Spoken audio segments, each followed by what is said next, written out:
Hammaga assalomu alaykum. Bugungi darsimizda orttirgan immunitet mavzusi haqida to'xtalib o'tamiz. Biz oldingi yaralanish mavzusida organizmda sodir bo'ladigan tug'ma immunitet, ya'ni tug'ma neytrofillar hamda makrofaglar tomonidan organizmga tushgan turli xil yot moddalarni, yot tanalarni, bakteriyalarni, viruslarni qanday qilib nobud qilish haqida o'rgangan edik. Endi bugun biz eslangda bo'ladigan bo'lsa, yaralanish mavzusida biz shu makrofaglar hamda neytrofillardan ajralgan antigenlarni, ya'ni fagalizatsiya hosil qilish orqali nobud qilib bo'lmaydi, buni boshqacha yo'llar orqali nobud qilinadi degan gapda qolib ketgan edi. Ya'ni hosil qiluvdikki, mana neytrofillar egzotsitoz yo'li orqali antigenlarni tashqi muhitga chiqarishi hamda makrofaglarni antigen prezentatsiya qiluvchi hujayralarga aylanib turib, bakteriyaning antigenini hujayra yuzasiga, ya'ni MHC molekulalari orqali hujayra yuzasiga olib chiqib, ular biz limfa tugulariga harakat qiladi degan edik. Endi biz bugungi darsimizda aynan shu limfa tugularida qanday o'zgarishlar sodir bo'lishi haqida batafsil to'xtalib o'tamiz. Xo'p, mana tasavvur qiling do'stlar, uni bakteriyaning antigeni sekin astalik bilan shu ichka muhitga yurgandan keyin, limfa tugulariga harakat qilib kelgandan keyin, limfa tugularida bizning organizmimizning maxsus xususiy hujayramiz, ya'ni B limfotitlar bu antigenlarni kutib oladi. Ya'ni mana bu hujayralarni biz B limfosit deb nomlaymiz. B limfotitlar kutib oladi. B limfotitlarni ko'radigan bo'lsangiz, tashqi qavatida o'ziga xos bo'lgan retseptorlar joylashgan bo'ladi. Bu retseptorlarni biz BCR retseptorlarni B cell receptor deb nomlaymiz. Aynan shu B cell retseptorlari shu bakteriyalarni antigenlarni tanib olish xususiyatiga ega bo'ladi. Biz notimizda berib o'tgandik. B hamda T limfotitlar retseptorlari bir xil, ikki xil bo'lishiga qaramasdan, ular turli xil rekombinatsiya qilish qobiliyatiga ega, ya'ni har qanday turdagi antigenni tanib olish qobiliyatiga ega bo'ladi. Biz endi mana bu yo'l orqali antigenlar keldi. Antigenlar o'zaro mana B hujayrani retseptori bilan o'zaro bog'landi. B hujayra retseptori bilan o'zaro bog'langandan keyin, ya'ni mana bu joydan mana bu joyga kelib birikkandan keyin do'stlar, va aynan shu B hujayramiz, ya'ni B limfotitimiz aktivlashadi. Aynan shu antigenni endi hujayraning ichki qismiga olib kirishga harakat qiladi. Natijada B limfosit aktivlashgandan keyin o'zidan turli xil soxta oyoqlarni hosil qiladi. Soxta oyoq hosil qiladi. Natijada shu mana bu retseptor hamda antigen kompleksini o'zining hujayrasining ichiga olib kirishni boshlaydi. Ya'ni mana bunday qilib hujayraning ichki qismiga olib kirib oladi. Mana hujayraning ichki qismiga olib kirib oldi. Bu yerda bu BCR retseptori hamda bu bakteriyaning antigen. Mana hujayraning ichiga endotsitoz orqali olib kirildi. Olib kirilgandan keyin nima bo'ladi deydigan bo'lsangiz, olib kirilgandan keyin dastlab antigen o'zaro BCR retseptoriga bog'langandan keyin yadroga, ya'ni B hujayraning yadrosiga signal yuboradi. Signal yuborilgandan keyin bu yadroda maxsus molekulalar sintezlanadi. Bu molekulalar nomini biz o'tgan safar gaplashib o'tganmiz MHC2 molekulalari deb nomlaymiz. Aynan shu MHC molekulalari qanaqa vazifa bajaradi? Shu endosoma tarkibidagi antigenni olib hujayraning yuzasiga olib chiqib berish kerak bo'ladi. Hujayraning yuza qismiga olib chiqib berish kerak bo'lardi. Natijada B limfotitimiz aktivlashib quyidagi holatga keladi. Mana bu joyga alohida chizamiz. Xo'p, buni biz B limfosit deb nomlaydigan bo'lsak, bu o'zining retseptorlarini chizamiz. BCR retseptorlarini chizyapmiz va MHC molekulalar orqali, mana MHC molekulasi orqali hujayraning yuza qavatiga antigenni olib chiqib beryapti. Bu hujayramiz endi aktiv holatga o'tdi. Va bunaqa hujayralarni biz o'tgan safargi darsimizda aytganmiz. Ya'ni bunday hujayralarni antigenni prezentatsiya qiluvchi hujayralar, ya'ni ingliz tilida buni APC deb nomlanadi. Antigenni prezentatsiya qiluvchi, ya'ni o'zining hujayrasining yuzasiga olib chiqib beradigan hujayralar deb nomlaymiz. Endi B hujayralar aktiv holatga kelgandan keyin ular ko'payish kerak bo'ladi, lekin ko'payish jarayoniga ma'lum bir stimullar kerak bo'ladi. Bu stimullarni hozir sizlar bilan ko'rib o'tamiz. Endi mana B hujayra o'zining antigenini tanib turib, MHC molekulalarini hosil qilish orqali mana bu joyga olib chiqib oldi. Hujayraning yuzasiga olib chiqib oldi, ya'ni prezentatsiya qilib oldi. Endi keyingi jarayon quyidagilardan iborat bo'ladi. Mana biz makrofaglar. Xo'p. Makrofagni olib kelib oldik mana. Makrofagni olib kelib olganimizdan keyin shu limfa to'qimasiga o'tdi makrofagimiz. Bu mana MHC molekulalar, mana makrofag ham APC hujayrasi deb nomlanadi, ya'ni antigenni prezentatsiya qiluvchi hujayra nomlanadi. Chunki mana o'zining hujayra yuzasida yot tanani, ya'ni bakteriyani antigenni ko'rsatib beradi tashqi muhitga. Shuning uchun antigenni prezentatsiya qiluvchi hujayra deb nomlaymiz. Xo'p, endi bu makrofag hujayramiz antigenni olib kelgandan keyin limfa to'qimasida u maxsus T hujayra bilan, ya'ni T limfosit bilan o'zaro bog'lanish kerak bo'ladi. Mana biz aytaylik, bu narsani T limfosit deb nomlaylik. T limfosit deb nomlaydi. Mana T hujayra kutib oldi. T limfositda o'ziga xos bo'lgan yadrosi bo'ladi, mana yadrosida DNKsi bo'ladi, mana DNKsini chizib oldik. Xo'p, endi biz mana o'zaro bog'lashimiz kerak bo'lardi. Mana makrofag kirdi. Bu mana MHC molekulalari orqali mana antigenni ko'rsatib turibdi. Qaraylik mana. Antigenni ko'rsatib turibdi, ya'ni prezentatsiya qilyapti. Endi shu makrofagimiz T limfositimiz bog'lanish kerak bo'ladi. Bu bog'lanish quyidagicha amalga oshadi do'stlar. T limfositda maxsus molekula bo'ladi. Yaqinlashtirib chizaman. Bu molekula dastlab makrofag hujayrasidagi MHC molekulasi bilan bog'lanadi. Bu molekulaning nomini biz CD4 molekulasi deb nomlaymiz. CD4 molekulasi orqali demak T limfosit makrofagni MHC2 molekulasi bilan o'zaro bog'lanadi. Xo'p, bog'langandan keyin endi T hujayrada ham maxsus retseptorlari bor. Maxsus retseptorlar, bu retseptorlar nomini biz nima deymiz? Bu retseptorlar nomini TCR retseptor deb nomlaymiz. Ya'ni T hujayrani retseptori. Bu retseptor bakteriyani antigenni tanib olish qobiliyatiga ega bo'ladi. Demak, tanib oldi. Tanib olgandan keyin T hujayrani ichki qavatida maxsus, ya'ni molekula bo'ladi. Bu molekulaning nomini aytaylik CD3 molekulasi deb nomlaymiz. Bu molekulaning vazifasi nima deydigan bo'lsangiz, bu molekulaning vazifasi T limfositni yadrosiga signal yuborish vazifasini bajaradi. Ya'ni molekulaga, yadroga shu makrofag tomonidan olib kelingan bakteriyaning antigeni orqali bog'lam hozir qilinganligi haqida signal yuboradi. Xuddi shunday qilib yadroga signal boradi. Endi keyingi bog'lanish quyidagicha bo'ladi do'stlar. Xo'p, mana bu joyni o'chirib olib turaman endi vaqtincha. T limfositligini bilib oldik biz. Xo'p, endi keyingisi makrofag o'zaro T hujayra bilan bog'langandan keyin o'zidan interleykin ishlab chiqaradi, ya'ni sitokinlar ishlab chiqaradi. Sitokin. Bu sitokin nomini interleykin 1 deb nomlaymiz. Interleykin 1 deb nomlaymiz. Interleykin 1 nimasi? O'ziga xos bo'lgan retseptor bo'ladi. T hujayraning yuzasida, mana bu interleykin 1 retseptor deb nomlaydigan bo'lsak, aynan shu retseptor bilan o'zaro bog'lanadi. Bog'langandan keyin yana yadroga signal boradi. Ko'ryapsizki, bu birinchi signal bo'ladigan bo'lsa, interleykin 1 orqali ikkinchi signal boryapti. Xo'p, endi bu jarayon qanday, nima bo'ladi degan bo'lsangiz, yadroga turli xil kelgandan keyin, signal kelgandan keyin endi yadrodan turli xil sitokinlar ajralishni boshlaydi. Bu sitokinlardan birinchi navbatda ajraladigani biz buni nomlaymiz interleykin 2.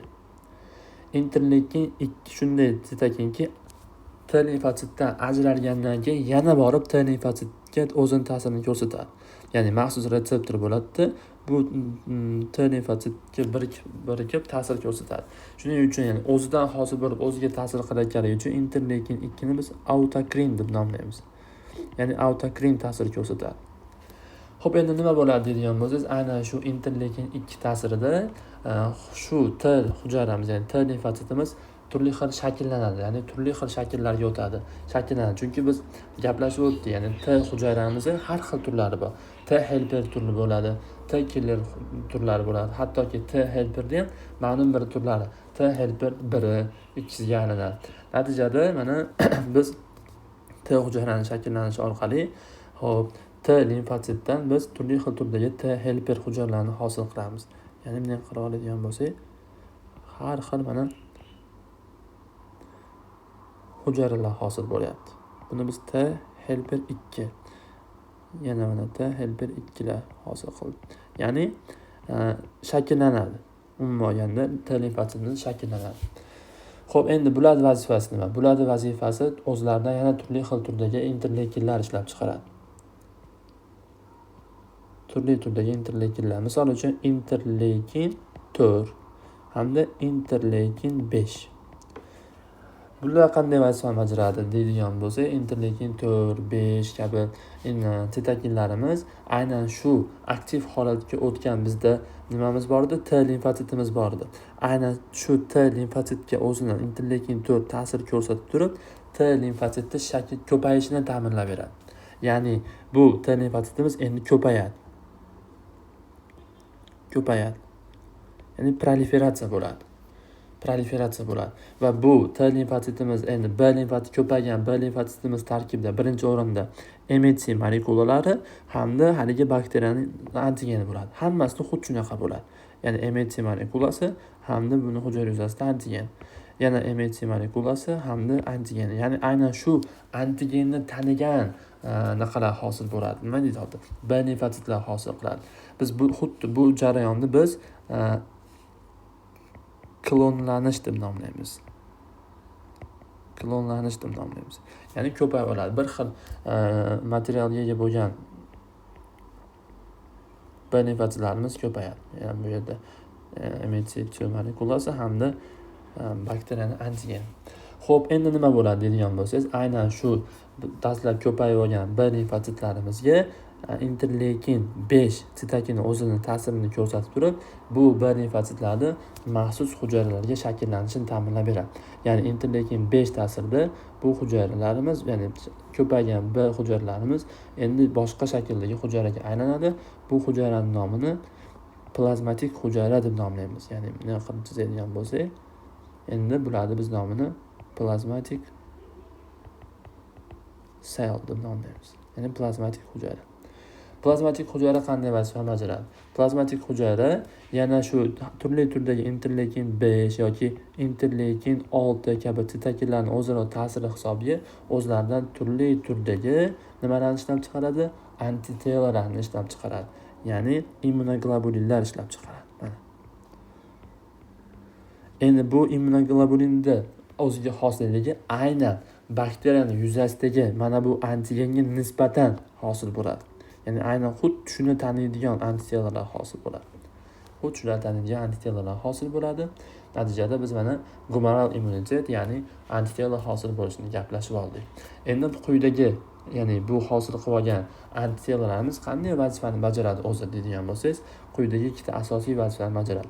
Birinchisi bu neytrallash vazifasini bajaradi. Neytrallash quyidagicha amalga oshadi. Biz bilamiz, mana bu bakteriya oladigan bo'lsak, bu bakteriyaning hujayrasining yuzasida maxsus antigenlar bo'ladi. Antigenlar bor. Xo'p, endi biz hosil qilgan antitelamiz shunday iboratda. Shunday borib turib, mana bu antitela bilan bog'lanadi. Bog'langandan keyin bu bakteriyani boshqa organlar yoki boshqa hujayralar zararlanishini oldini oladi, ya'ni neytrallab qo'yadi. Endi ikkinchi ta'siri bu opsonizatsiya vazifasini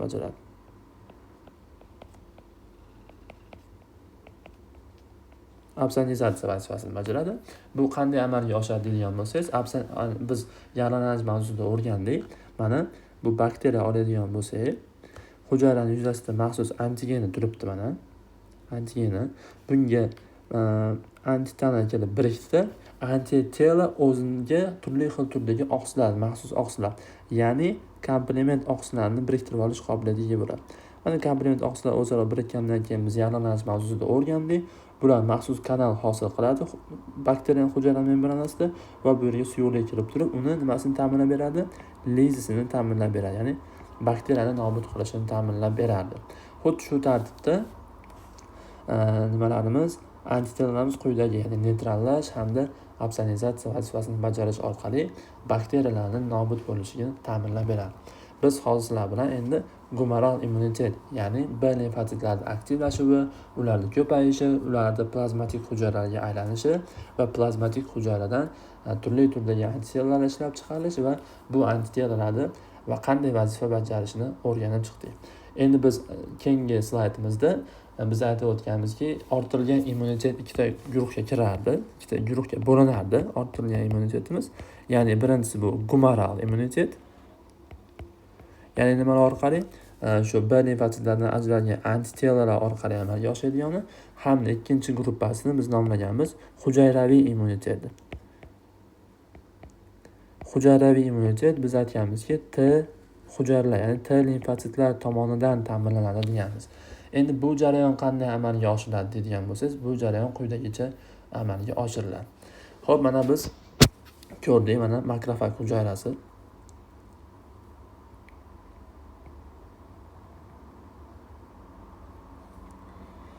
deydigan bo'lsak, mana MHC molekulasi orqali o'zini antigenini ko'radi. Natijada, hop, buni sal pastroq qiladigan bo'lsam,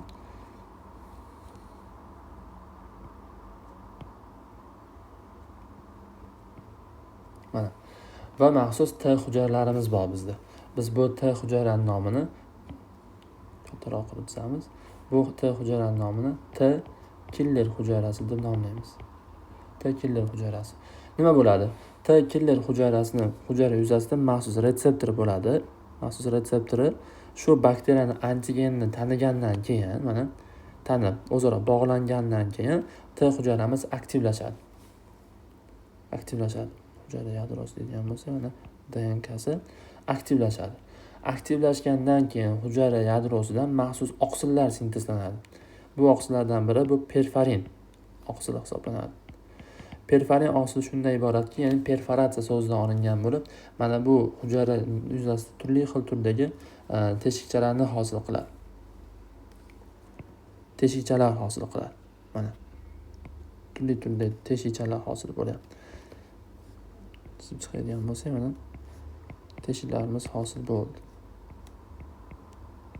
Mana endi perforin xuddi shu hujayra yuzasida perforatsiya qilish orqali teshikchalar hosil qiladigan bo'lsa, bundan tashqari yadroda yana granzim degan oqsil sintezlanadi.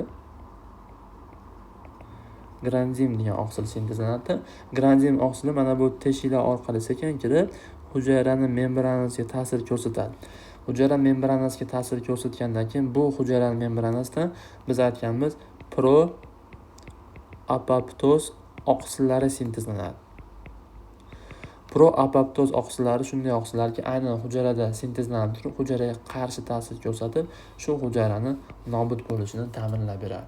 Xuddi shular orqali bizda orttirilgan immunitetimiz hujayraviy immunitet, ya'ni T killer hujayralari yordamida amalga oshiriladi. E'tiborlaringiz uchun rahmat. Bugungi darsimizda biz orttirilgan immunitet hamda ularning turi, ya'ni gumoral hamda hujayraviy immunitet qanday amalga oshirilishini gaplashib o'tdik. Sog' bo'linglar, salomat bo'linglar.